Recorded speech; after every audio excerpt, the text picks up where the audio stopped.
Hello, everyone, and welcome back to Beef Up Front here on Pig Swap Media. A very exciting episode ahead. The college football playoffs. We're down to the quarterfinals now. We have a great slate of games.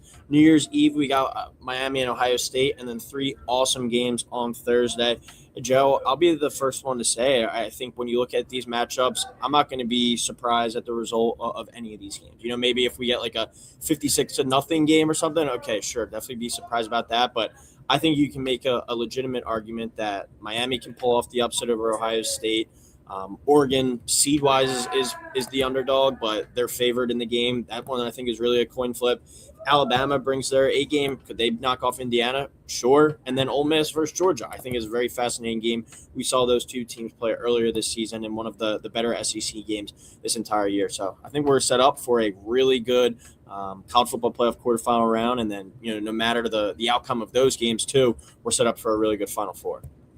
Yeah, Coyle. I mean, I'm really, if you look at the playoff now based off of just these 8 games going forward, this is an incredible playoff. Like, this is, if you told someone in the preseason this was going to be your final 8 teams, I don't think there'd be any complaints. I mean, this is a really exciting final 8. You have a lot of great matchups. Coyle, I'm with you. You could make an argument for any team at this point to go on a run and potentially win the national title. It's pretty wide open because even, Indiana being number 1, they were able to upset Ohio State, and Ohio State throughout the regular season was looking unstoppable. But some people, because they're still the Indiana Hoosiers, are not fully 100% buying into this Indiana team. So I'm really looking forward to these playoffs or to these quarterfinal games. I think they'll be a little bit, at least I'm hoping they'll be a little better than last year. The Oregon-Ohio State blowout sucked. Penn State handling Boise sucked. Hopefully we can get 4 really quality games, especially on New Year's Eve, because if you go into, New Year's Eve and you have that game and it's a dud, that's just a real crappy way with only one game that day for it to go. So I really hope that all these games are entertaining. Yeah, I mean, and on paper, I think we got a very good group. I mean, the Miami upset over Texas A&M, that was technically an upset, and then Alabama seed-wise was an upset, but they were favored going into that game. I think we got the best possible matchups. Like Indiana, Oklahoma, I think Alabama probably has a better chance of winning this game against Indiana. And then Texas A&M, I think we were all a little bit having them on fraud watch the entire year. And Miami, when they've looked at their best and at their peak, they've been one of the 4 or 5 best teams in the country, I think most people would argue. So I'm happy that we got this final 8 here. And I think one of these teams is definitely the best teams in all of college football. So excited to get into it, break it down. We had some fun bowl games. The North Texas San Diego State game was a crazy one the other night. But the allure of bowl season hasn't really been there the past few years, and especially now with this advanced playoff. But we're set up, I think, for a good couple days here coming up to end 2025 and to start off 2026. So we'll end 2025 on Wednesday night with number 10 Miami versus number 2 Ohio State, 7:30 kick on ESPN. This is down there in Arlington, Texas at the Cotton Bowl. Ohio State, a 9.5-point favorite here, over under 41.5. Last time we saw the Buckeyes obviously drop that game in the Big Ten title game to Indiana, and Miami, a lot of people discussing whether they should have been in over Notre Dame or not. They go to Texas A&M and they win a really ugly football game there. And I think if they play that kind of similar style and that way that they played against Texas A&M, they're going to have a chance to hang around with Ohio State. What are your thoughts on this game, Joe? I think this will be a very good game, very close game in the first half. I do have Ohio State pulling away, however. I have them winning this game 35-17. I'll take Ohio State minus 9.5. I'm going to go over 41.5. To me, Miami just got the unfortunate task of playing an Ohio State team off the loss. This Ohio State team kind of had everything, going their way. Like I was saying, they looked dominant heading into the Big Ten title game. Number 1 team in the country. And I don't think really anyone outside of Indiana would have disputed that either. That being said, Indiana wins a classic, really low-scoring, close Big Ten title game. And now you have Ohio State sitting there too. And I know Ryan Day's got to be sitting there, talking to his guys like, listen, go on a run, leave that behind. And they're using that, and they're playing pissed off because they want another shot at Indiana in the national title game. Because if they, end up losing, in the playoff, whether it be the national title game, this game, the semifinal game, you know, great regular season, and then you don't get a conference title and you don't get a, national title. You beat Michigan, which is great, but it's pretty tough. You want to capitalize on a great season like this. And I think Ohio State at the end of the day just has more weapons. That's not a shot at Miami. I think they're a good team. I think, Cristobal has shown he's been building this team up. Might have taken a little longer than Miami fans had hoped. But I mean, here you are, Miami, you ended up sitting here in the quarterfinals. You went on the road and beat an SEC team, which, even though, yeah, A&M had a soft schedule, all that stuff, you still went on the road and beat Texas A&M, a place a lot of teams would not have wanted to play in the first round. And Miami went in there and did that. This is going to be a really exciting game, but I do think Ohio State will end up pulling away. Yeah, I think if Miami is able to kind of play the similar style that they did against Texas A&M and really just make it a let's let our defense do a lot of the work. Carson Beck in that one, 14 of 20, only 103 yards and a touchdown, but 0 interceptions. I think that's the big thing. When your defense is that good and if your offense can kind of just play keep away, you're able to run the ball. Fletcher ran it for 172 yards. Then you had Tony had a couple big plays as well in the passing game. If you're able to just kind of do that, keep that explosive Ohio State offense off the field, they're going to have a chance to kind of hang around and be in this game. Now, if Carson Beck goes and has a couple turnovers, and which he very well could against this elite Ohio State defense, this game could get out of hand. And I would probably be more so on your side, Joe, that Ohio State wins this one pretty comfortably pulling away. But I really think Miami has kind of the blueprint as long as Carson Beck takes care of the ball. And that's easier said than done to hang around and make this a ball game because when you look at that game that Ohio State struggled in where they lost to Indiana, what did Indiana do? That defensive line got after Julian Sayin, and they made a lot of plays on the defensive side. Fernando Mendoza took care of the football, made timely plays when it mattered, and they were able to win that game. Now, Ohio State, too, missed a couple kicks in that one. Special teams weren't great. Does Miami capitalize on these things? Their offense, I think, is definitely going to have to look at least a little bit better than they did against Texas A&M. I still like Ohio State to win this game, but I do think Miami, with that defense, with that defensive line, is going to be able to make it a little bit interesting. I'm going to have Ohio State win in 23-14. So I will take Miami plus the 9.5, but I really like the under 41.5. I think we see a very similar game to what we saw with Ohio State and Indiana just a few weeks ago in the Big Ten title game, and then even a couple weeks ago when we saw Miami and Texas A&M play in that first college football playoff game. So I'm going to go with Ohio State to win, but I will take Miami to cover that 9.5 and under 41.5. Really like that play there. All right, Thursday now. Great game after great game after great game on Thursday. Very excited for this. Number 5, Oregon versus number 4, Texas Tech. Start us off on noon on ESPN. The Orange Bowl. Oregon, a 2.5-point favorite here, despite being the 5 seed. Over under is 51.5. Oregon put up a ton of points in their opening game against JMU, but really struggled on the defensive end. Texas Tech, being a very well-rested team, has blown out everyone that they've played this year besides their one loss against Arizona State. What are your thoughts on this game, Joe? I think this is the one I'm most excited for. Yeah, cool. I'm with you. This is definitely, in my opinion, the best game on paper. I really hope we start out New Year's Day with a bang. Hope we start out 2026 with an incredible game.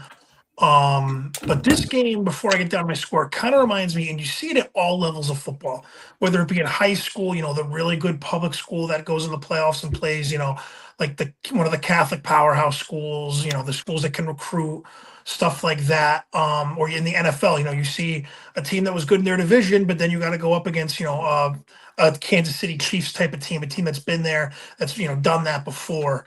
And you start to see they get a little bit out of their comfort zone. And for me, that's what I think is going to happen in this game with Texas Tech and Oregon.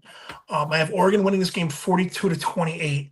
Kind of like the last game, I think this is going to be an incredible first half. Maybe one score game potentially tied. Who knows? Maybe even Texas Tech is leading at the half. But Oregon's going to come out in the second half.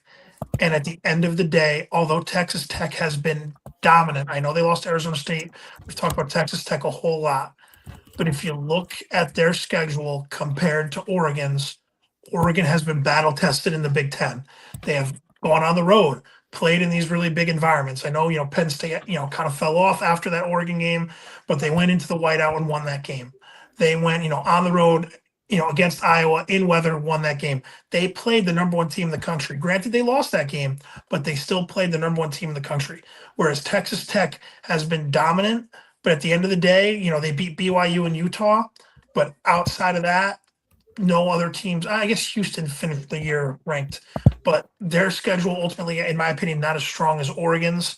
I think that Big Ten schedule is going to kind of prove to be the difference here for Oregon. I think they'll pull away late.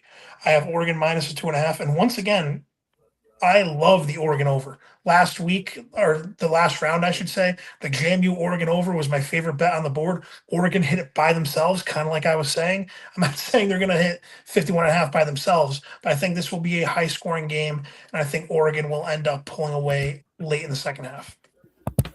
Yeah, I think Texas Tech, Joe, is kind of suffering in this scenario, at least from kind of like what Indiana maybe has suffered from all year, where it's like, all right, it's Indiana football. We're not completely bought in on them. A lot of people respect this Oregon program more than Texas Tech. And it's mind boggling to me, like how little respect I think Texas Tech has been getting throughout this entire season. They were one of the more talked about teams due to the NIL infusion they got, and they've been a really cool story, but they haven't gotten nearly the respect I think that they deserve. And part of that could be playing in this Big 12 that hasn't been that strong. But to go out there and win every single game that they've won this year by 20 or more points, that lone loss being at Arizona State when Arizona State was still healthy and playing for stuff, and they lost that game in a tough battle by 4. But you look at every other game this year that they've won by 20 or more points, including your conference title game.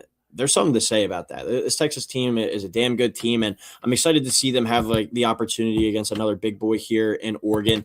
But with all that being said about Texas Tech, I just can't pick them quite yet. If they win this one, I think they have a legit chance to maybe run the table and go to the title game, knock off Indiana or Alabama next week.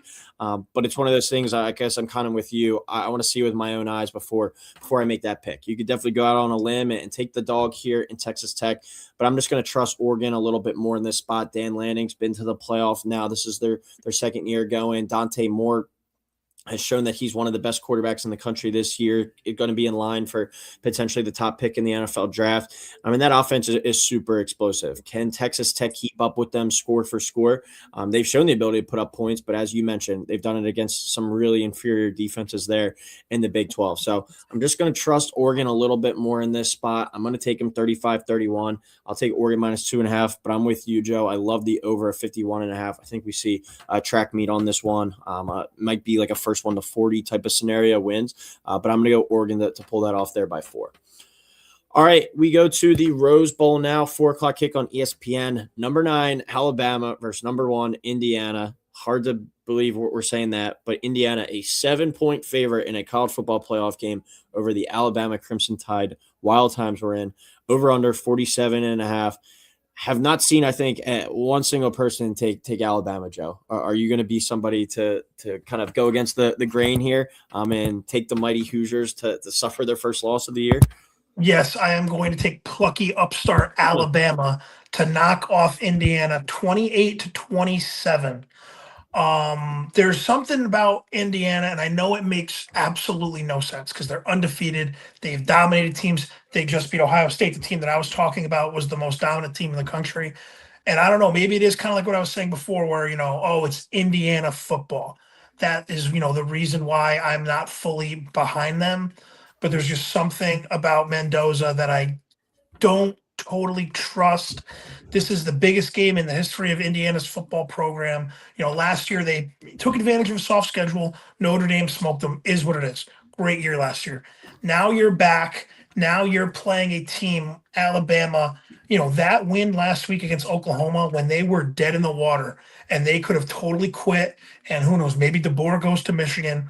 That to me, as dumb as it sounds and as cliche as it sounds, was like a program win.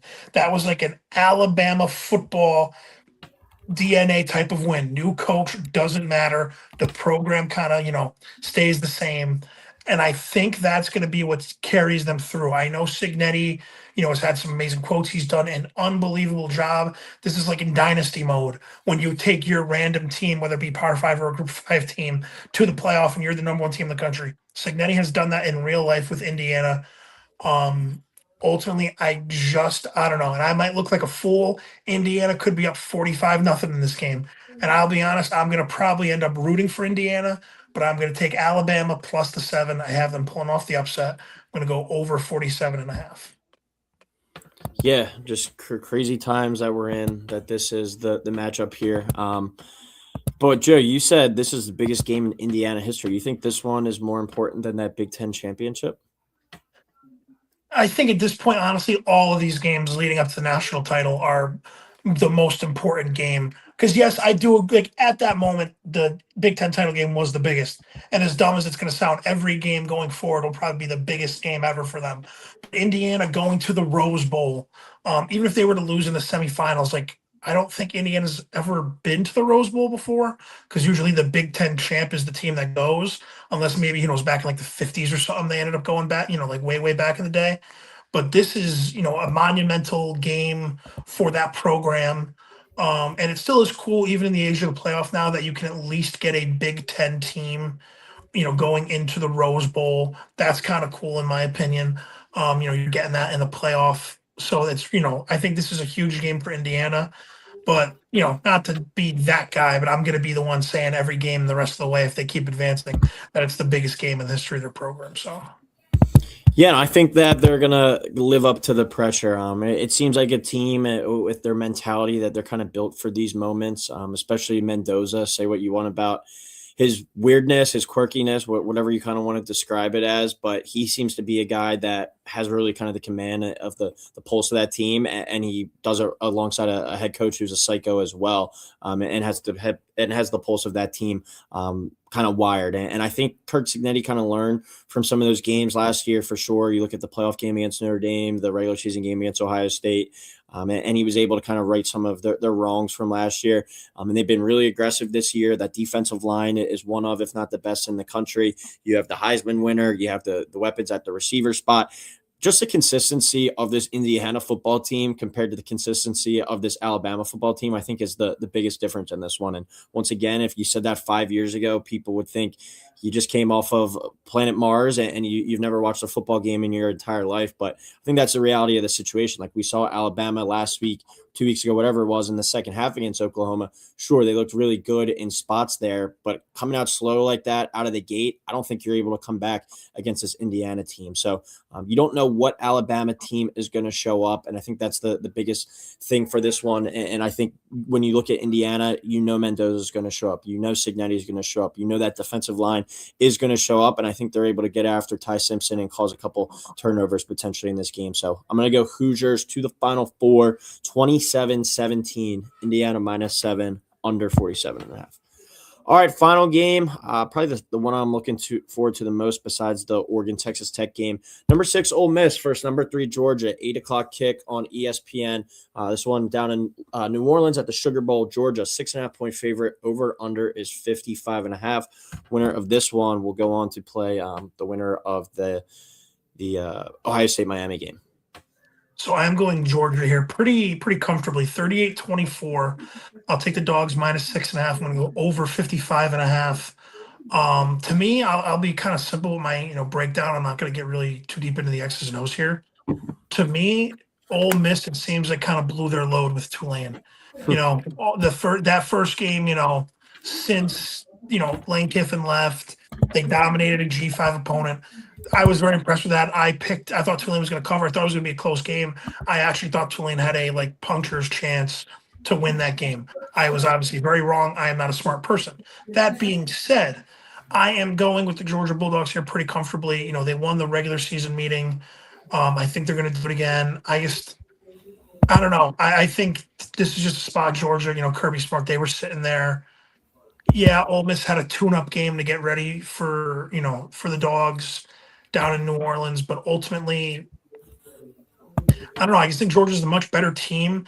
I think Tulane kind of, like I said, blew their load against Tulane. This is going to be a definite step up from that game. I know they already played in the regular season, but this Georgia team, they're number 3 in the country. I know we see that one loss, we kind of dismissed them a little bit, but they lost at home to Bama early in the year and then haven't lost since.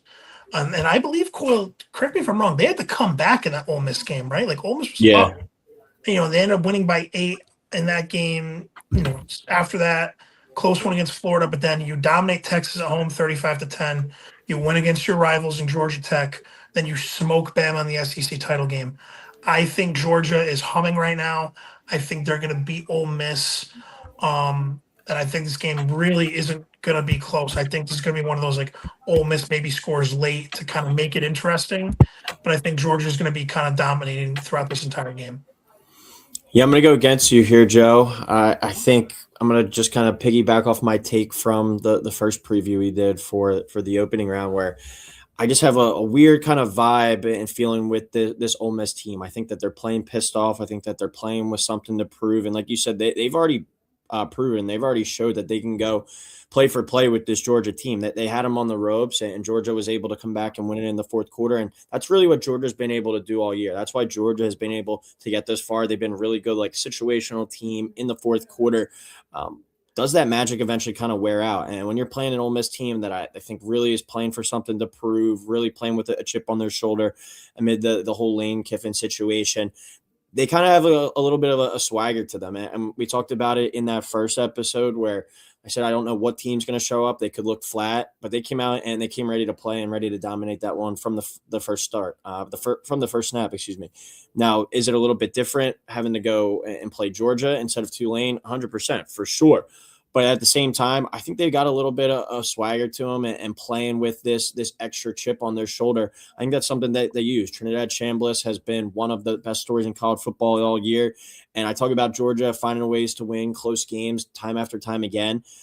But when they're in a game where it's kind of, push come to shove here against an upstart, more so team in Ole Miss that is playing with some momentum and playing with their backs against the wall, I think it's a little bit of a different situation. Georgia has definitely squeaked out a couple games that they probably shouldn't have won this year too. And I think that their luck runs out in this one. I think Ole Miss is going to win this one. I think we're going to get at least one upset in this round. You have it being Alabama over Indiana. I'm going to go with my upset being Ole Miss over Georgia. I'm going to take Ole Miss in a classic 31-27. Really like the plus 6.5 if you don't like them enough for the money line. I think that they're able to keep this one within a field goal game at least. And I like the over a 55.5 as well. I think we see some points in this game.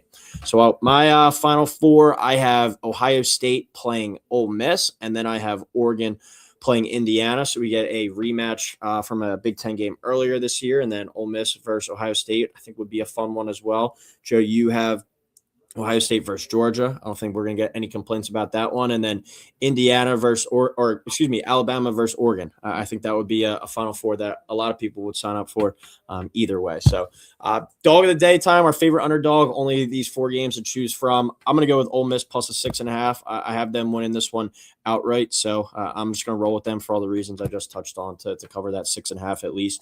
I think that if you even want to get like cute creative with this one, maybe move the line to like a plus 3.5 too and get a little bit more value. I think that if they're going to lose this game, I think it's by no more than a field goal. Yeah, I'm kind of Coyle. All the reasons you kind of just said, that's why I'm going with Bama. They're the one dog spread wise that I'm actually betting on. I'm taking favorites the other three ways, and I think Bama's going to win the game outright. So I'm going with Alabama as my dog of the day, which is very funny to say out loud, but I'm going with the Crimson Tide for my dog.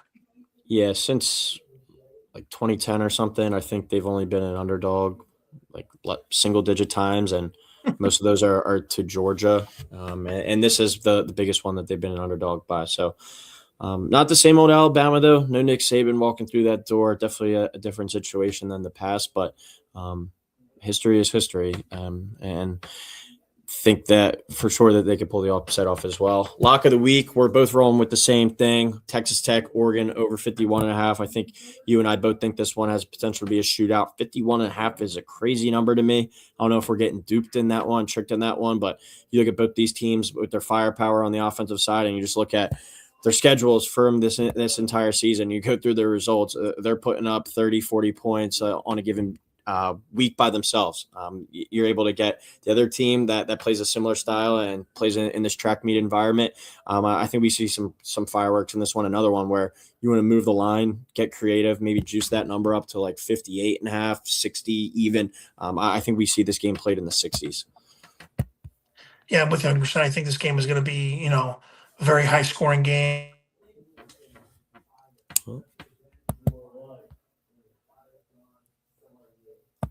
All right. Well, Joe dropped out there at the end, but to wrap it up, our lock of the week, Oregon, Texas Tech, over 51.5. Enjoy the playoff, everyone. Thank you for tuning in. As always, all season, we'll be back next week to break down the Final Four. But Happy New Year to everyone. Stay safe out there. Enjoy the games, and we will talk next week.